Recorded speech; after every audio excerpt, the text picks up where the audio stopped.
So one of the most important parts of the college search process, and this actually is also applicable to non-art schools, but we're, again, focusing on art schools today, is regarding accreditation. So this is also probably one of the drier parts of the college process, the college admissions and college application process, but it is incredibly important. So why is it important? Essentially, accreditation means that the education you're receiving at whichever institution you would be attending carries weight. So the credits that you've earned, the classes that are being offered, the educators that are teaching you are held to a specific type of standard. So this should be important to you just in general to make sure the quality of the education you're receiving is strong. But where it also comes pretty important is if you decide to transfer from one institution to another. So for example, the four of us today, again, we are all accredited. If you were attending CCA and decided, you know what, I really want to go to SAIC, I want to transfer, SAIC would recognize the credits, would recognize the education that you received at CCA and consider those credits for transfer credit.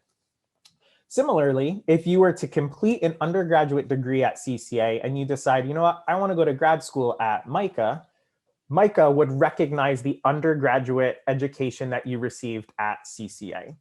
If you go to a school that is not accredited and you want to transfer to CCA, we don't have to recognize the credits that you earned at whatever school that was because the accreditation does not exist. So the education that you received prior to wanting to come to CCA is at a different level that is not equal. And the same thing with pursuing a graduate program. If you go to like a trade school perhaps, or a school that does not have an accreditation, the school you're looking at for your graduate education might not recognize that education that you received. So it's incredibly important. In almost all instances, you can find a school's accreditation information on their website, but you can always ask a counselor. It's again, something you should certainly make yourself aware of.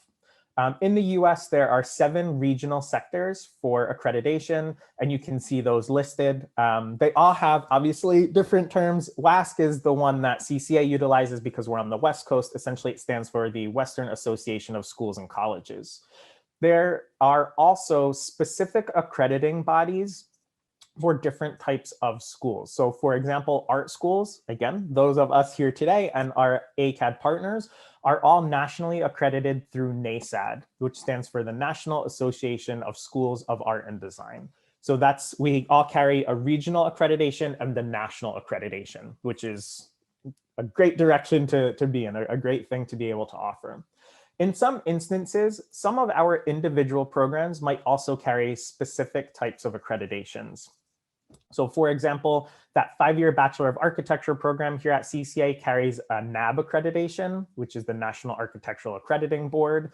And then I think CCS's Interior Design program carries a CETA accreditation, which is the Council for Interior Design accreditation. So it's that same kind of idea, the education that you're receiving at our institutions for those specific programs meet specific accreditations from those individual boards. So something to, again, just file in the back of your mind, but make sure you're thinking about this when you're doing your college research. And then you do have multiple options as far as where you can study art. The bigger options are the ones listed here. So you have a traditional art schools. You have art schools that focus on just one or just a handful of art forms, like a post-graduation portfolio school or a boot camp type of school. You have art colleges within larger universities, or you can pursue an art degree at a larger college or university that maybe doesn't have a specific art college within it. So for example, the 4-year art-focused schools are like those of us that are here today. So what most people think about, if you tell someone, oh, I go to art school, they're going to think of a 4-year art and design school. They are pretty much, or we pretty much just focus on art, right? So our career development focuses on art practices and creativity.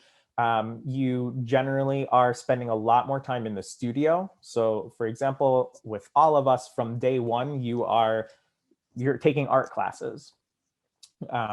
And again, everything is focused sort of on that career path. Art departments within larger colleges or universities could be beneficial if you are looking to take lots of courses, perhaps outside of the creative realm. So for example, this can be anything from that art school within a larger university. So the example I used there is Syracuse University in New York is a large university and has different sort of colleges or different schools within it. They do have an art school within the larger university. It would be easier at Syracuse to take electives in psychology or economics or mathematics because it's a larger university with a bunch of different programs. One potential drawback to that, though, is that all the resources of Syracuse University are obviously not going towards art and design students, right? They have all their other schools, all their other departments that they're supporting and helping out as well. But again, could be more options to take classes outside of your designated creative path. And then there are also those vocational schools, tech schools, things of that nature. These are often not accredited and they could be very expensive. So that's not to say they are not good, that they can't be beneficial, but you do want to be careful with these kinds of things because again, the credits might be non-transferable or it might greatly limit your grad school options if that's something you're looking to do in the future.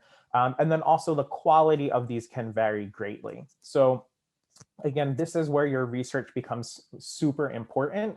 You don't necessarily just want to lean on somebody's flashy website or the number of times you see their ads pop up on Google or whatever the case might be.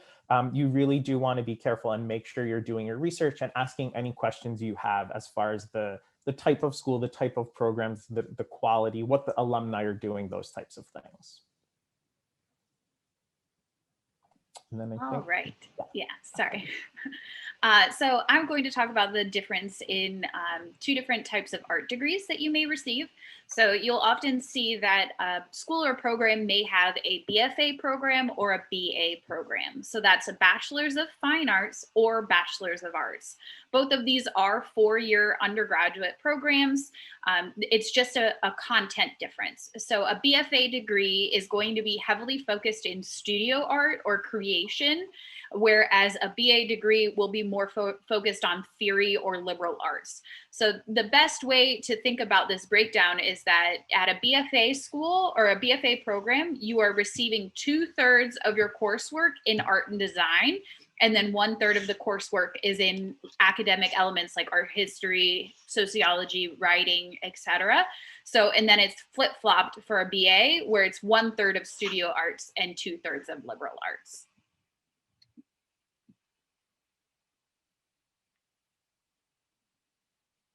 Okay, and then this slide shows a few different majors.